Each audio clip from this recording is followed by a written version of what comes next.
Exactly. I am a known aphrodisiac, so it's gonna be. I'm horny actually just sitting here. Now that you say that. Are back on the Captain's Log with Ryan Niemiller, my guest, performing live at Off the Hook Comedy Club this weekend for Valentine's Day. What a great little treat for everybody in Naples. And there's gonna be a lot of November babies coming out this year in Naples. You're doing the work of the Lord, brother. I appreciate that. It's been a wild ride, huh? Oh, it's been crazy. America's Got Talent thing has just gone crazy for you, which you deserve. You're amazing. Well, I appreciate that. Yeah, it's been different. I think the last time I was here, I was still in the middle of it, so there was no even guarantee. You stole my heart with your aphrodisiacism. Yeah, exactly. Day one, man. You've been coming on to me this entire time. It's been very. I snuck into your DMs. Yeah. I slid right in. Yeah, you were in there quick too. You were in there quick. That's what they say. You know, I try. I do that. You have a reputation for that. That's how I move. It's funny. Yeah, but this whole thing's been, you can kind of prepare yourself a little bit. I had friends that have done the show, and I kind of see what it did for them. But I'm not gonna say this is an exact 1-to-1, but I think it's very similar from what I've heard. Like when you have a kid, people can tell you before you have that first child, like, oh, it's gonna be this, but until it actually happens, you have no idea. I have 2 kids. I never had an America's Got Talent baby. so it is similar. But you almost lost me. But now I see where you came around full circle. No, that's true, right? Yeah, you just don't know until you're in the middle of it, and you're like, oh, this is what this is. Got it. Yeah. And how's it feel? It's cool, man. It's I'm still. It's because you never see yourself that way. Yeah. I don't see myself as this guy who I'm the guy from American Got Talent. I'm still the dude who grew up in the trailer park and did all this. And so for me, the fact that people stop me at airports and want to take pictures and it's very cool. I hope that feeling doesn't go away. One of the things I really admire is all your positivity, but I also and I touched on it when we first got in the car. Like some of the trolls that hate on you for no reason. Like the way you deal with them, I think, is actually very amusing.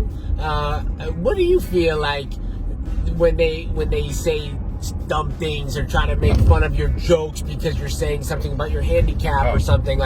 To me, that's what that's your life. Yeah, How exactly. do you feel? See, I don't mind when people troll me because they think they're getting me or getting under my skin, but even the most successful comedians and people in the world are not universally liked. They're probably hated by more people than they're loved in the grand scheme of the population.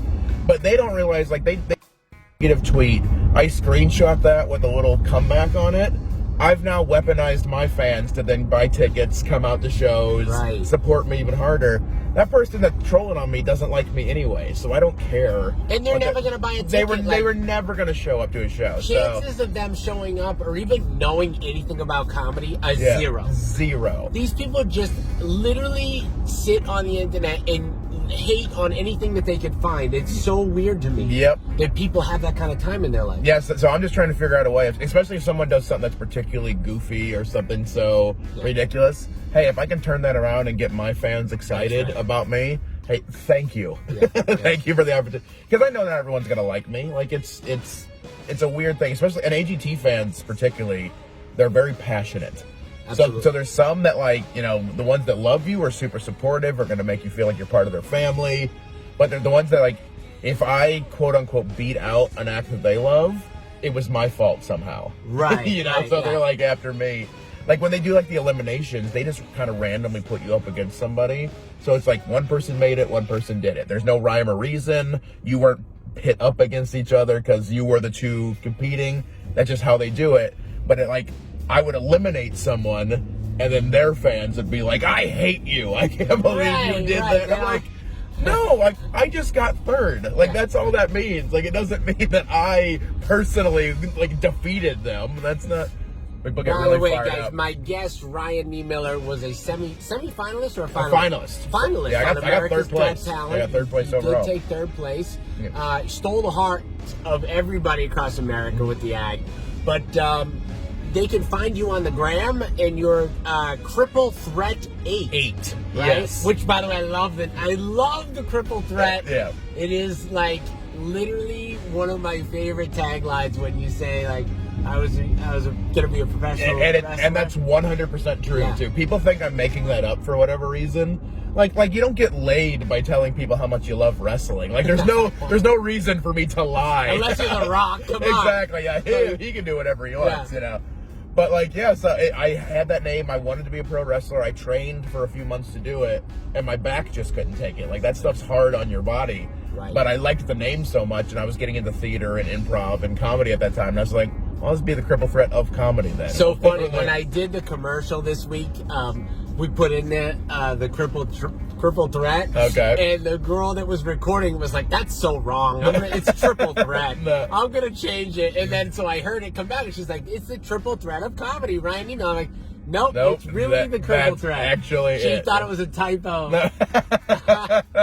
I think that makes a good play on words then. Right, where people right. assume it can't be right. That is great. So what do you got going on right now? I mean, you're touring across the country. Yes. Like, all of this is new. You didn't start out being this famous. Tell me about how the journey started. So it's been, like, I was working at a similar pace to this before, but just in dive bars and American Legions and basically anywhere that would give me a little bit of money, maybe feed me. And you were out hustling those acts yourself, those gigs yourself. Yep. So management and stuff is very new for me. That's a new world. But, you know, I've been doing this, when I got on AGT, I was 12 years in. So I've been doing this a long time already. 12 years, and how in 12 years you probably made as much as you made in the past 6 months. Yep, pretty Right? much. Yep. I'm guessing. I'm not like I'm not this guy as a person, so I'm not like a how much money I make kind of guy.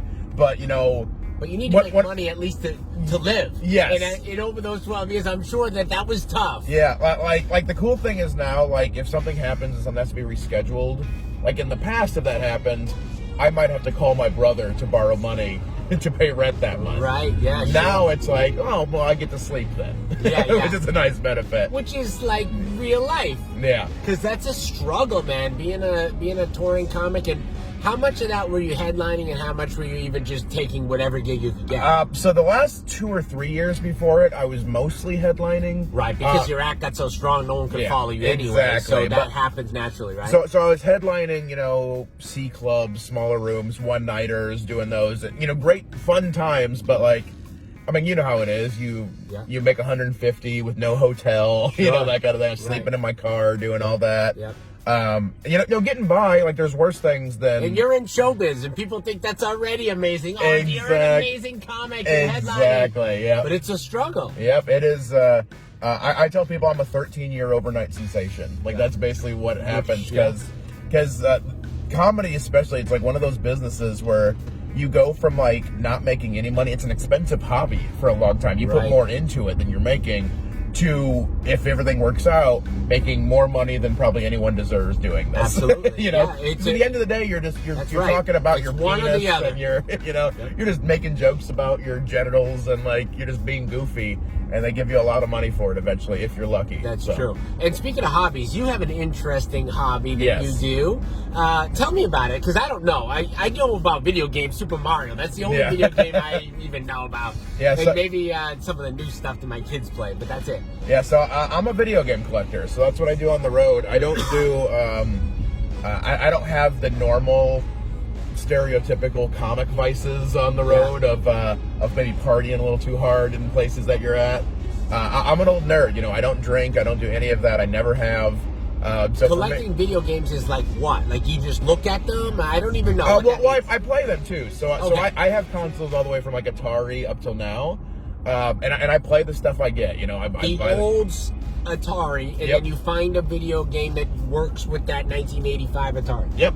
And so that's a whole movement, right? Because people collect these like baseball cards. Basically. They have a value depending on... Some of them have a very expensive value. Right. as well. So what's the top of the line? What's the Rolls Royce in your collection? So in my collection, I don't have any of the really super top ones. I have a couple ones that are worth, you know, 150, 200 bucks. Okay. The kind of holy grail of video game collecting, there's a game for the original Nintendo called Stadium Events. Okay. There's only known to be about 20, if that, versions of it that exist out there. So I have a buddy that I got to know. He randomly grew up with my cousin, actually. He has one of the only complete NES collections in the world, like in box. Really? He paid $25,000 for that game alone. Really? Just to have that, yeah. So. And is there a is there a higher resale value now for that? Is it going up? At this point, if he wanted to flip it, he could probably get someone to pay 40, 50 grand for it. Really? Yeah, so, but like, again, that's not the type of collector I am, because I also, like, when I get stuff, it's cool having rare things, but essentially I'm buying stuff with the intention to play them. Okay. I'm going to take care of them. I like displaying them. But, like, if I have anything that's still not open, it's just because I haven't gotten around to it yet. It's not because this is my don't touch thing, you know? Because the sense, I mean, it's like, I love it, but they're toys. They're games, you know? There's nothing, you know, it's not a kidney. Or something that you shouldn't be touching, you know. Is there like baseball card shows? Is there video game shows like where you go and there's like a week event or a weekend party? Yep. There's a big one. I'm getting to go for the first time. Actually, it's in Portland. Really? I'm going in August. Are you gonna be like a celebrity there? I'll probably be recognized a little bit there. I'm sure. But I won't even be, because like they have like a lot of like video game YouTube guys will be there, so they'll be the bigger celebrities. Right. Like, it's kind of cool, like in those markets, like. Because like that's a very niche thing, but they're celebrities in that niche, you know. So like they're rock stars to them, whereas for like a normal person, you just wouldn't know. Yeah. You know, in a certain circle, if you're a YouTube star and you're a fan, you think that person's the biggest thing on earth. Yep, and that's my kids think some of these YouTube guys are like, you know, as big as they get. And they're like, oh, Dad, can you get that guy? He's so big. Some you can't actually; they are too big. They're that big. But some, I'm like, he's really not that big. Yeah. I think there's a kid. I can't remember what the channel's called. It's like Ryan's Toys or something like that. It's an 8-year-old kid who made $26 million. And it's like, hey, clearly there's a market for it. Like, you don't make that money accidentally. So, good on anyone that can figure it out. And as a kid growing up, I never wanted to watch someone open toys. Give me the damn toys. I want to play them and open them. Yeah. Today they do. Yep. It's weird what catches on, but like the way I always look at stuff like that, that's not necessarily for me. Right. But I'm sure stuff that I liked as a kid wasn't for my parents, and stuff they liked as a kid wasn't for their parents. True. And that's true. Things change. Like, that stuff isn't designed for old ass men like us anymore. What about so back to the video games, because it's so interesting to me, because I've never been involved in like learning more about it. But do you actually play to like beat the game and then you put it back on the shelf, be like, I beat that game? Yep. Yeah, so that's the goal. So to show how kind of nerdy I am, I keep like spreadsheets of like how long it took me to beat the game, that's like how nerdy, I did it. That's nerdy. It's the same reason I'm a sports fan. Like, I'm a huge baseball fan, for instance, because I love numbers, I love stats, I love trying to beat my records on things. Like I like that baseball a lot. Exactly, I do that with my football, baseball. I like that kind of competitive nature. Okay. And just like numbers are really fascinating for me, like that. Like, who beat this the fastest? Who did, who beat the most game? That type of thing. So do you actually compete against other guys that beat the game at a certain rate? Sometimes it's just with a group of friends, like a couple of us. Okay. Because I just through doing this stuff, I have a few friends who are collectors as well, so we help each other find things. Sure. I'm on the road. I'm in all these random cities that like I wouldn't casually be in if I didn't have this job. Are you in like thrift shops too, doing this? Yeah, I'll find Goodwills. I'll find little mom and pop antique shops, because you never know. People just bring stuff in. It's like a home run when you go to a yard sale and there's like kids, right? You go crazy, you jump out of your skin. Yeah. And when I go to a yard sale and I see old fishing tackle, I gotta look right away. Nice. I gotta see all of it. Yeah, and it's also exciting too, because I don't talk about it a ton, because I don't want my social media just be me begging for games kind of thing. But we're begging for games. Guys, give them games. But like, it is cool. Like, and it's another testament to just like how cool it is to have passionate fans now. Right. Because occasionally they'll bring me something like, hey, I just had this box of stuff that I'm not doing anything with anyway. Totally. Do you want it? And it's like a weird sign of respect that someone like likes you enough that they're like, hey, I know you enjoy this, so here you go. Which is amazing. So even on my show, I get people that like cut up the show and do different clips themselves. I'm like, that's so cool. Yeah, because they don't get anything out of it. They don't have to, other than just doing a nice, fun thing. Right.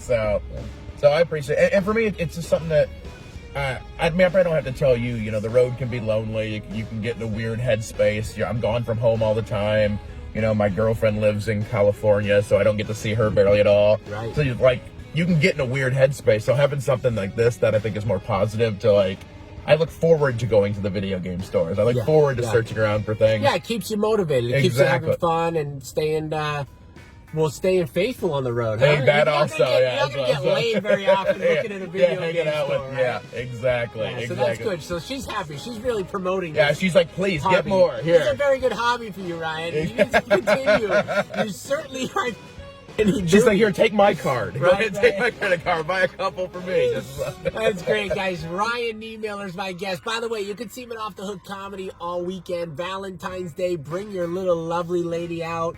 Get and some lobster, whatever you want to do while you're getting some ha-has with Ryan. I don't know why I'm stuttering. It's probably my cold. I have a cold, you know. Well, I figure you're just very nervous Yeah, around it's me. probably SARS or something like that. It's like coronavirus. Yeah, I think I've been so much recently. It's probably the corona. Guys, check them out. And this is the Captain's Log. Thank you. If you like the show, give us a rating, say hello, drop a line. You can see Ryan on his DMs, right? You are the Cripple Threat 8. Yeah, Cripple Threat. Instagram. Yeah. We out, guys. Thanks for watching.